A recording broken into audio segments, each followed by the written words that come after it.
Vera, it's good to visit with you. You've had a long history with Echo and the ASE, and I think it'd be great to learn a little bit more about that. Let's begin with, when were you first introduced to Echo?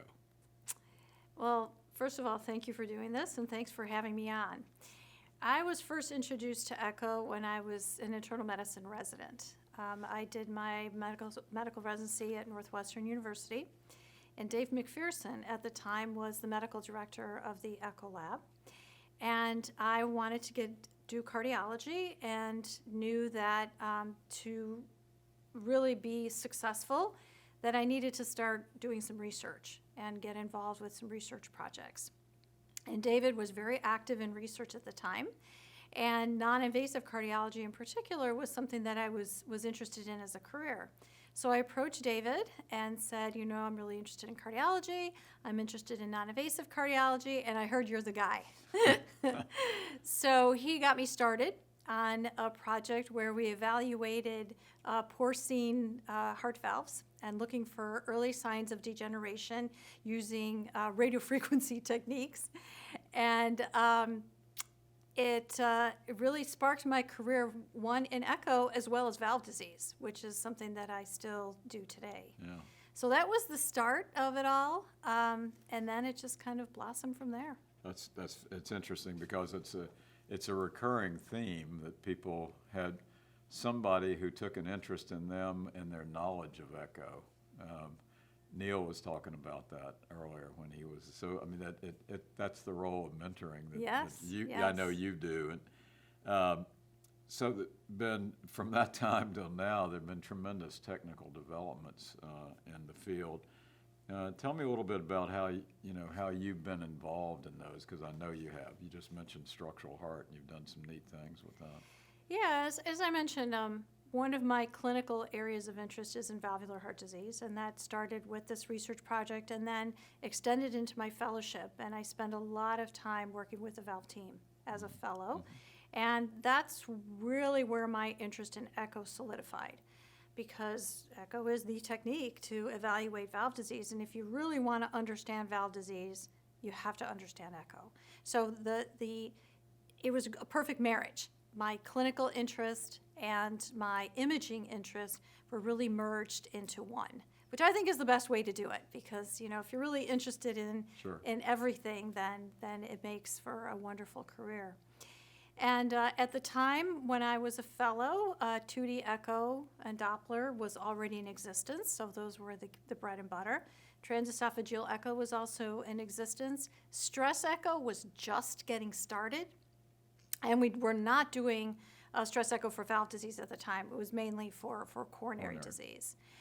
Then when I finished my fellowship and became faculty, 3D echo started coming into play. And I did my fellowship at Duke, and that's where 3D echo really got its start, although we didn't really have too much exposure to it as a fellow. Right. And one is because the machine was so huge and so clunky that from a clinical standpoint, it was not really something feasible. So I really started getting interested in it when I was finished with my fellowship and back on faculty at Northwestern. And at the time, 3D echo required multiple 2D image acquisitions and then feeding everything into a computer and having the computer generate the images, and they came out looking okay. We thought they were really cool, but they were just okay. But again, something that we were doing research on and found really, really interesting, but really wasn't that useful clinically given the clunkiness and the challenges associated with image acquisition. And then finally, when the 3D transducer came out, allowing the real-time acquisition of 3D images, that really just changed everything. I mean, it just changed the world.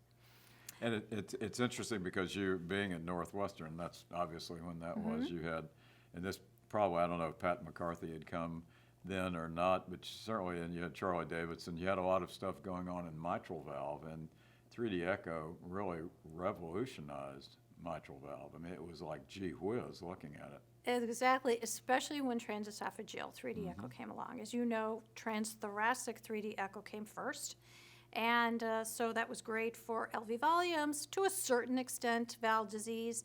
But really, the world changed considerably when transesophageal echo 3D came along. And that's really when I fell in love with the mitral valve. It's just the coolest structure ever. And when you see it in 3D and you see the pathology, oh my gosh, it just blew me away. And I remember coming to the ASE meeting and going to every single session on 3D TEE and trying to learn as much as possible. And the 3D TEE probes came out at about the same time where our heart program was really taking off at Northwestern. Right. So again, it was the perfect marriage of technology with where our areas of growth were, plus my interest in valve disease and in imaging. It was just, the timing was perfect for it all. Sounds like real estate, location. It was timing. Yes, But yes. but that's cool. I mean, Yeah. you were interested in it, prepared to do it, and it rolled along. Let me switch gears for just a minute and ask you, how did you first get involved, or how did you become involved with the American Society of Echo, with ASE? Yeah, so I became involved with ASE after I finished my fellowship. And I first became involved by submitting abstracts and submitting some of the research that I was doing and presenting posters, and was invited to give a few talks. And then it was actually Dick Kerber who got me going. And he approached me and said, Vera, I think you should be on a committee. And I said, okay, well, what's an ASE committee? Tell me what I'm getting myself involved with. And he said, no, I think this is a great opportunity for you. I'm going to recommend that you be on a committee. And that's how I ended up on the PR committee with you, Randy. I remember. So you were also very instrumental in my growth in ASE, and you were the chair of the PR committee. And as you know, we were on the committee together for several years. Oh, I know. And then I became the co-chair with you, and then eventually when you rotated off, I became the chair of that committee. And at the time, the chairs of those committees often presented their reports to the board. Right. So that gave me a really great opportunity to be in front of the board and start to meet some of the key players in ASE and start to understand the structure of how ASE worked. And I really found it to be a very warm, friendly, and inviting place to be. And I had been to other medical society meetings, ACC, AHA, which are wonderful organizations in and of themselves. But when you're an early career person, those organizations are so big and so intimidating, it was a little hard to feel like they were my home. Right.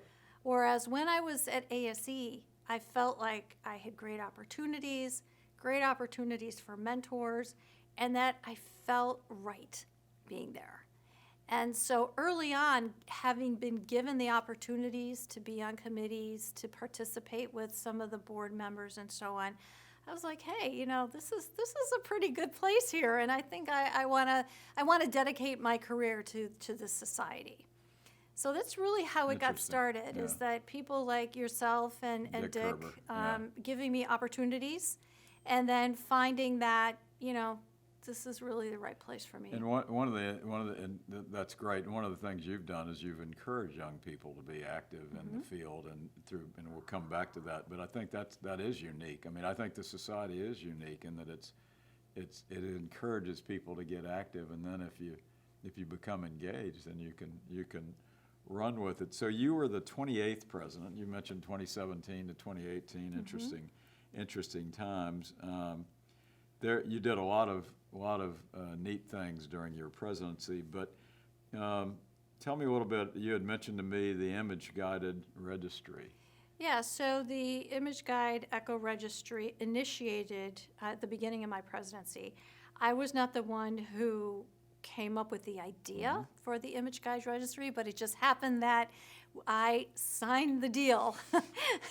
That was actually my first official duty as president of the society. So that was really exciting, and the registry is growing and is really taking off, and is really going to be of benefit to Echo in general. for the future. Absolutely, absolutely. Then you mentioned something that I didn't, I must admit that I wasn't, maybe it's my age and pandemic came in between then, but you mentioned the Rising Star Task Force. Tell me a little bit about that. Yeah, so when I was preparing for my presidency, Robin took me to a society meeting that was a Society for Societies. And there was a slide that was put up during one of the presentations that showed the average lifespan of a society. And they showed a curve that showed that the lifespan, there's a trajectory up, and then it plateaus, and then it dies off. And I remember looking at this slide going, oh my gosh, I do not want to be the president where the society is falling off the cliff. And I'm not going to let that happen. And I just thought to myself, like, well, what is usually the reason why societies die? And the reason is because there's not new members and new blood and new energy coming in. And I was like, okay, I can't let that happen. How do we continually encourage young people to join the society, to keep the society alive, to keep the society vibrant? So I really dedicated a good part of my presidency to creating opportunities for new people, or for younger people. Right. And so things that I did, I created the Rising Stars Task Force, which was a task force with young people to brainstorm ideas on how can we encourage young people to join. And as you know, task forces and ASE are not permanent committees. They just serve a purpose, Right. and then they end. And so then the task force ended and morphed into the emerging eco enthusiasts, early career. Early career, yeah. Yes, early career interest group, special Right, interest right, group. right. And so that's still in existence today, and is now purely run by these early career folks, and is really growing and encouraging young people to join. And the other thing is that we're creating leadership opportunities for young people. We created a leadership academy position on the board. We are strategically placing fellows and early career individuals in all key committees so that we're giving them opportunities and giving them a voice. Because if all the committees just have a bunch of old people, then we never hear what the young people want and can't create programs and keep the society relevant to all generations. Well, no, I mean, I think it's fantastic. I mean, yeah, obviously that is important for the survival and new ideas and new ways of looking at things that us old people may have lost touch with. You also, I mean, you were very active in encouraging young members. You had, I read in your final editorial about the Twitter Echo Jeopardy Club.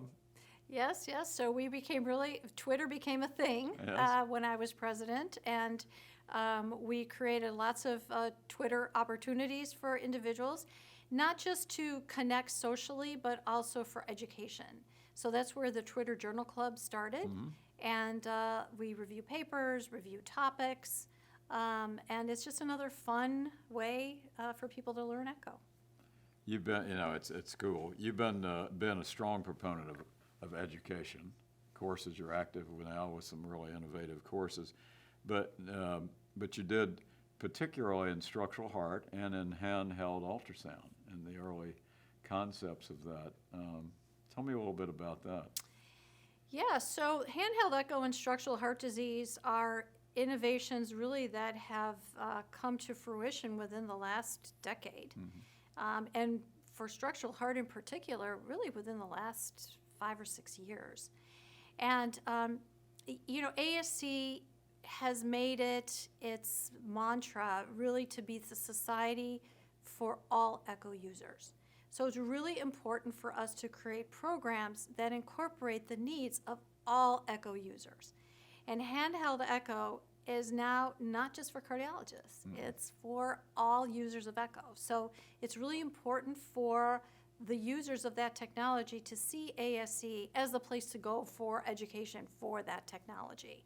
So that's why we felt it was important to have guidelines and educational materials and incorporating into our conferences, since a lot of people are doing it and it's important for people to do it right.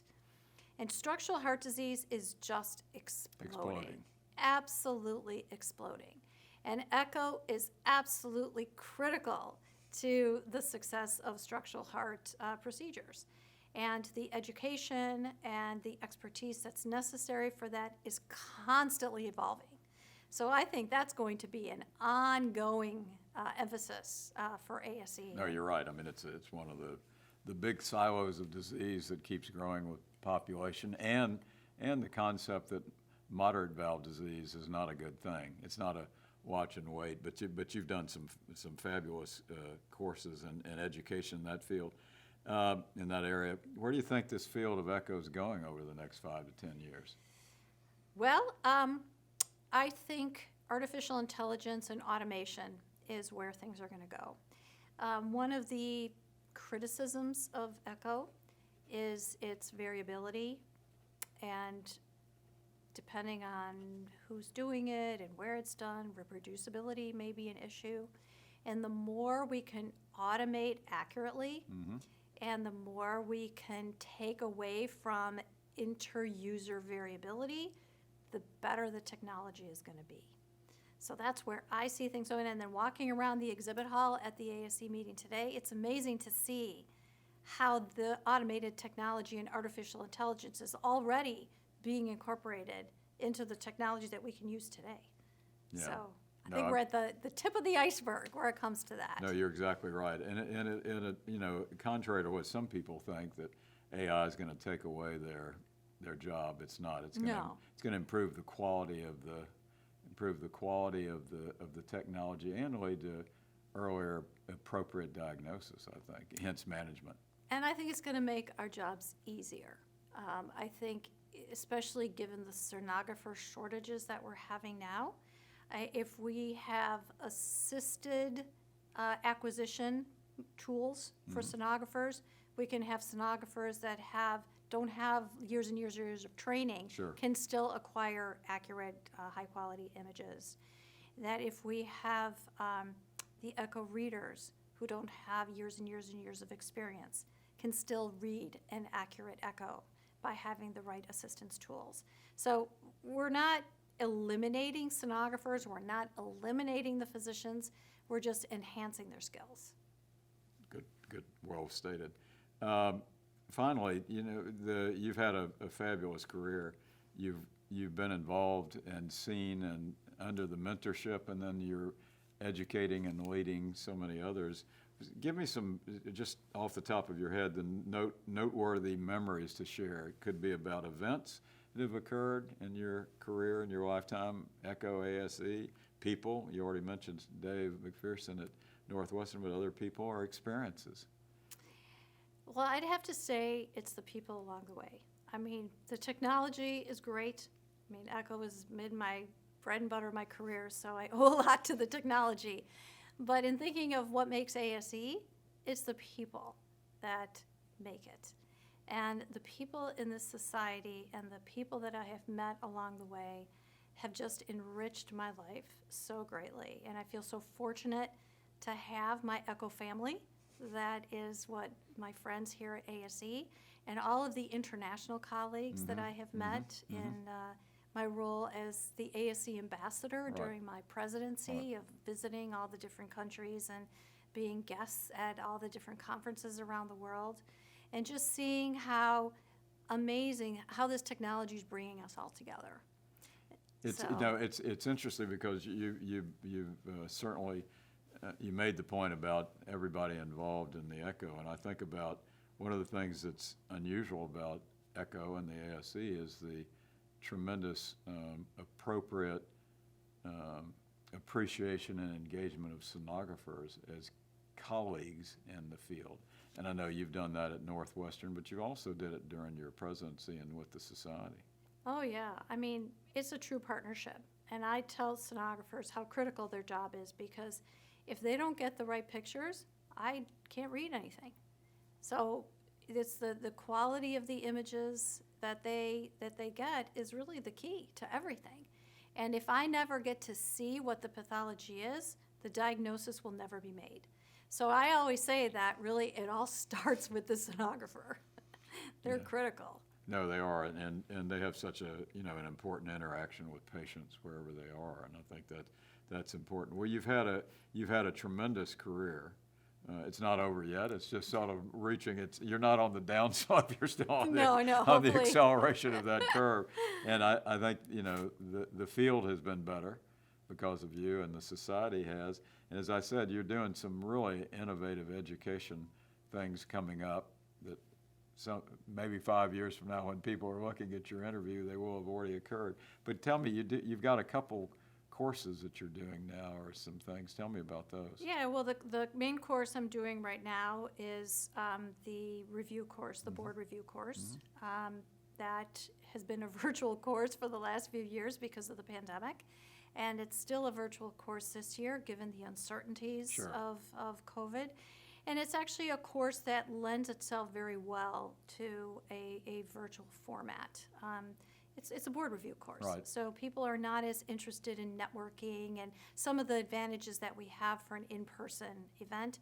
And a lot of the folks taking the exam are working and need to review it on weekends and at night and so on. So it's a course that lends itself really well to an online platform, and that's how we've designed it.